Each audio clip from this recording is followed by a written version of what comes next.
बिस्मिल्लाहिर्रहमानिर्रहीम। बच्चों नेक्स्ट जी हमारा जो टॉपिक है फ्लूइड फ्लो का एमसीक्यूज के हवाले से कहता है जी when the fluid is in motion its flow can be. बच्चों जब फ्लूइड मोशन में होता है उसका फ्लो स्ट्रीमलाइन भी हो सकता है, टर्बुलेंट भी हो सकता है, लेमिनार भी हो सकता है, ऑल ऑफ दीज इसका आंसर है। If each particle of the fluid moves along the same path it means it's flow is laminar flow या उसे बोलेंगे स्ट्रीमलाइन फ्लो। बच्चों उसका फ्लो कौन सा होगा, लेमिनार फ्लो या स्ट्रीमलाइन फ्लो। तो बच्चों इसका मतलब है कि जो आपका ये वाला एमसीक्यू है यहां पर उसने लिखा है लेमिनार लाइन, ठीक है, हम तो फ्लो की बात कर रहे हैं। तो बच्चों इसको बेस्ट आंसर को हम लोग किसको चूज करेंगे, अल्फा को चूज कर लेंगे, स्ट्रीमलाइन फ्लो होगा। If the different streamlines do not cut each other this is called steady flow condition. तो बच्चों आपको पता है ऐसी कंडीशन को क्या बोलते हैं, स्टेडी फ्लो कंडीशन बोलते हैं। लेमिनार फ्लो ऑकर्स एट, बच्चों लेमिनार फ्लो कब ओकर होगा, बच्चों याद रखिएगा लेमिनार फ्लो ओकर होगा एट लो स्पीड्स, क्योंकि हाई स्पीड्स के ऊपर जो उसका फ्लूइड का फ्लो है ना वो थोड़ा उसमें टर्बुलेंसी आना शुरू हो जाए। लेमिनार फ्लो ओकर्स एट बच्चों लो स्पीड के ऊपर ओकर होता है, ठीक है।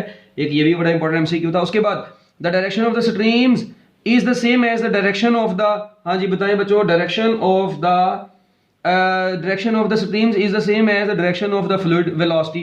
बच्चों जिस डायरेक्शन में फ्लूइड की वेलोसिटी होती है उसी डायरेक्शन में उसकी स्ट्रीम्स भी जा रही होती हैं। द इर्रेगुलर और unsteady flow is known as turbulent flow, ठीक है। Fluid is said to be ideal if it is incompressible. Incompressible से मुराद है बच्चों उसकी डेंसिटी क्या हो, कांस्टेंट हो। नॉन विस्कस से मुराद है उसका ईटा ऑलमोस्ट जीरो और उसका फ्लो क्या हो, स्टेडी हो। तो बच्चों इसका आंसर है ऑल ऑफ दीज, ठीक हो गया। 43 का आंसर हो गया जी ऑल ऑफ दीज। इसके बाद है जी आपका next MCQ, fluid is said to be ideal if. बच्चों फ्लूइड आइडियल कब होता है, कहते हैं जी fluid is said to be ideal if there is no internal friction between adjacent layers of the fluid. बच्चों density of the fluid is constant, motion is unsteady. बच्चों ये बोथ ए एंड बी बनेगा। अभी मैंने आपको पीछे बताया कि आइडियल फ्लूइड के लिए क्या चीज जरूरी है, डेंसिटी कांस्टेंट होनी चाहिए और बच्चों जो क्या नाम है ईटा है बच्चों वो क्या होना चाहिए, जीरो होना चाहिए, ठीक है, यानी कोएफिशिएंट ऑफ विस्कोसिटी जीरो होनी चाहिए। तो बच्चों इसके बाद fluid is said to be incompressible if its density is constant. Fluid is said to be incompressible if its density is, हाँ जी, density change in density is zero, density zero, negligibly small. जी बच्चों क्या answer होगा जी इसका, बच्चों इसका answer होगा जी ये चार्ली, क्योंकि देखें डेंसिटी जब कांस्टेंट होगी तो आपको पता है चेंज इन डेंसिटी तो फिर जीरो होगी ना, क्योंकि चेंज होता है फाइनल माइनस इनिशियल। तो बच्चों चेंज इन डेंसिटी जीरो हो जाएगा। उसके बाद इक्वेशन ऑफ कंटिन्यूटी की तरफ चलते हैं। कहता है the product of area of cross section of the pipe and fluid speed at any point along the pipe is equal to constant. बच्चों आपको पता है product of area of cross section of the pipe and speed of the fluid at any point along the pipe is equal to constant होता है। और इसी constant को आपको पता है बाद में हम लोग वॉल्यूम फ्लो रेट और सिंपली फ्लो रेट बोलते हैं। ये देखें लगते हाथ में आपको इसका भी कॉन्सेप्ट बता दूं। इक्वेशन ऑफ कंटिन्यूटी में बच्चों area of cross section of the pipe and speed of the fluid at any point along the pipe is equal to constant. Speed मेरी थोड़ी ज्यादा इसलिए क्योंकि हम लोग ये टॉपिक सारे ऑलरेडी पढ़ चुके हुए हैं, जस्ट अब एमसीक्यूज कवर कर रहे हैं, ठीक है, इसलिए मैं थोड़ा स्पीडीली बोल रहा हूं। अब आपको पता है इस कांस्टेंट के यूनिट क्या होते हैं, एरिया का यूनिट होता है मीटर स्क्वायर, स्पीड के यूनिट होते हैं मीटर पर सेकंड। तो ये मिलके बना देगा मीटर क्यूब पर सेकंड, ठीक है, जिसको हम लोग बोलेंगे वॉल्यूम पर यूनिट टाइम, यानी इसको बोलेंगे वॉल्यूम फ्लो रेट बोलते हैं इसको। तो product of area of cross section of the pipe and speed of the fluid is equal to constant. This constant is known as volume flow rate और simply flow rate भी इसको बोला जाता है। तो ये बहुत इंपॉर्टेंट एमसीक्यू। और इस कांस्टेंट के यूनिट क्या होते हैं बच्चों, इक्वेशन ऑफ कंटिन्यूटी में मीटर क्यूब पर सेकंड होते हैं। ये भी एमसीक्यू अक्सर औकात पूछा गया है, ठीक हो गया। चलो जी अब आ जाओ वापस रहे इधर। अब यहां पर एक चीज और देखें, आपको पता है A V is equal to अगर कांस्टेंट है तो मैं ऐसे भी लिख सकता हूं A1V1 is equal to A2V2 हो है। ये अगर दो चीज देखो ना, दोनों का प्रोडक्ट कांस्टेंट है, इसका मतलब उसको 1 की फॉर्म में लिख लो या 2 की फॉर्म में, वो दोनों एक दूसरे के क्या होने हैं बच्चों, इक्वल ही होने हैं। तो यहां से अब देखें जी steady flow of incompressible fluid the equation of continuity is, कहते हैं जी बताएं इनके लिए जो इक्वेशन ऑफ कंटिन्यूटी है वो क्या होगी। A V is equal to constant तो होगी, A1V1 is equal to A2V2 भी होगा। अब आपको पता है इक्वेशन ऑफ कंटिन्यूटी की डेरिवेशन में मैंने बताया था कि बच्चों टाइम भी दोनों साइडों का क्या होता है, सेम होता है। तो इसका मतलब ये तीनों ऑप्शन करेक्ट है, तो इसका बेस्ट आंसर बनेगा बी एंड सी।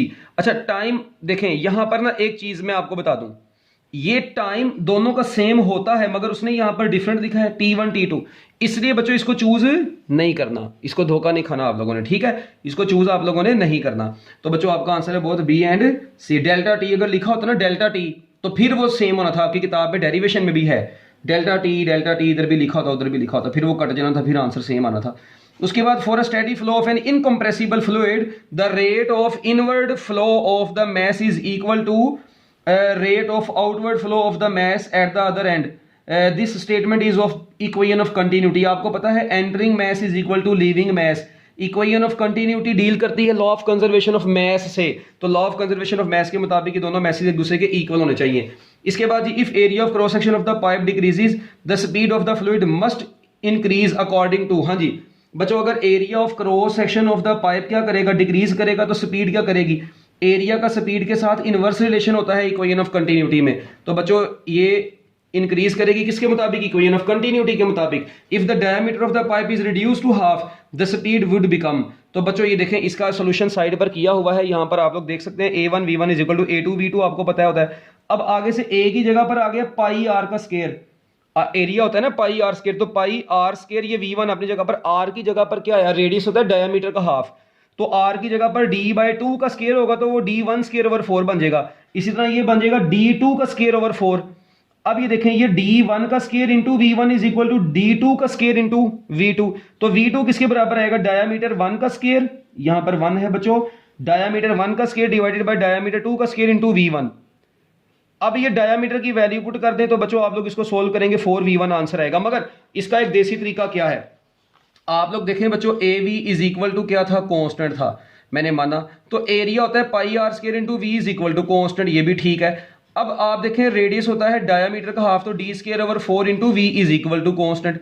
इसका सादा तरीका और बता रहा हूँ आसान सा, तो ये 4 और पाई कांस्टेंट है, इनको उधर ले जाए, मैं जनरली लिख सकता हूँ डायामीटर का square into speed is equal to constant. तो बच्चों स्पीड का डायामीटर के स्केयर के साथ इनवर्स रिलेशन है, आप लोग जुबानी याद रखें बस। तो अगर डायामीटर को आप लोग डबल करेंगे ना बच्चों, तो ऑब्वियस ही बात है डबल का स्केयर क्या होगा, 4 टाइम्स। तो बच्चों जो स्पीड होगी वो 1/4 हो जाएगी अगर डायमीटर को डबल करेंगे। और अगर आप लोग इसको हाफ कर देंगे तो हाफ का स्केयर लेंगे 1/4 आएगा, और 4 ऊपर जाके मल्टीप्लाई हो जाएगा। तो फिर बच्चों स्पीड कितनी हो जाएगी, हाफ करेंगे तो स्पीड 4 गुना हो जाएगी, डबल करेंगे तो स्पीड 1/4 टाइम्स हो जाएगी। तो ये छोटी छोटी टेक्निक्स होती हैं जो आपको एमसीक्यूज के अंदर हेल्प देती हैं, इनको आप लोग पीछे करके देख सकते हैं अगर आपको नहीं समझ लगी, मगर कॉन्सेप्ट इसका यही है। इसके बाद बच्चों तो इसका आंसर है जी 4 टाइम्स।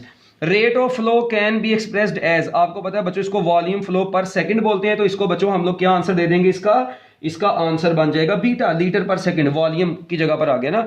उसके बाद S unit of flow rate metre cube पर सेकंड, अभी मैं आपको पीछे बता चुका हूं मीटर क्यूब पर सेकंड इसका ऐसा यूनिट बनेगा।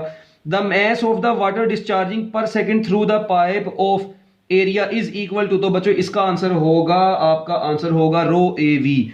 एक बात और सुने, इक्वेशन ऑफ कंटिन्यूटी में एक आपने पढ़ा था A V is equal to constant, बच्चों एक होता है rho A V is equal to constant. अब रो होती है डेंसिटी, इसका यूनिट होता है kilogram over metre cube, area होता है मीटर स्क्वायर, स्पीड होती है मीटर पर सेकंड, तो ये बन जाएगा ये मीटर स्क्वायर से मल्टीप्लाई हो गया मीटर क्यूब इससे कट गया, किलोग्राम पर सेकंड बचा। इसका मतलब है कि ये जो रो ए वी होता है बच्चों इसको बोलते हैं मैस पर यूनिट टाइम। तो याद रखिएगा ये भी इक्वेशन ऑफ कंटिन्यूटी है, ये डेंसिटी के साथ है। आपको याद है जब आप इसकी डेरिवेशन करते हैं तो इनकम्प्रेसिबल फ्लूइड और इनकम्प्रेसिबल फ्लूइड होने की वजह से डेंसिटी कांस्टेंट होने की वजह से वो दोनों साइडों पर कट जाती थी, तो सिर्फ A V is equal to constant बचता था। मगर अगर आप लोग डेंसिटी के हिसाब से देखें तो बच्चों मैस ओवर टाइम आता है, इसको बोलते हैं mass flow rate. A V को बोलते हैं वॉल्यूम फ्लो रेट, इसे बोलते हैं मैस फ्लो रेट। बड़ी इंपॉर्टेंट बातें मैं आपको बता रहा हूं, ये यकीन माने, ठीक है। तो बच्चों ये आपका आंसर है मैस फ्लो रेट। तो rho A V is equal to mass over time बनता है, यानी देखें ना मैस पर यूनिट टाइम की बात कर दी तो rho A V, volume per unit time की बात करेगा तो सिर्फ ए वी आएगा। ओके बच्चों, ये था आपका एमसीक्यू इक्वेशन ऑफ कंटिन्यूटी के हवाले से बेसिक एमसीक्यूज। तो मैं उम्मीद करता हूं कि आपको अपने ये एमसीक्यू समझ आ गए होंगे। Best of luck, Allah Hafiz.